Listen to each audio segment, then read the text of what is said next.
Hey everyone, and welcome back. In this video, I'll show you how to use Slack Huddles for quick, high-quality one-on-one calls with your teammates. First, open the direct message with the person you want to call. Look for the headphone icon in the top right corner of your chat window. Click the headphone icon to start a huddle. This will instantly create a voice call that your teammate can join. Once they join, you'll see both of your profile pictures at the bottom of the screen, indicating you're in an active huddle. To turn on your video, just click the camera icon that appears in the huddle controls. This switches you to a video call. You can also share your screen during the huddle by clicking the screen share icon.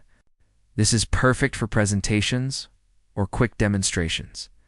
When you're done, simply click the Leave Huddle button to end the call, and that's it. You've just used Slack Huddles for a seamless one-on-one call without ever leaving your workspace. If huddles make your team communication easier, let me know in the comments. See you in the next one.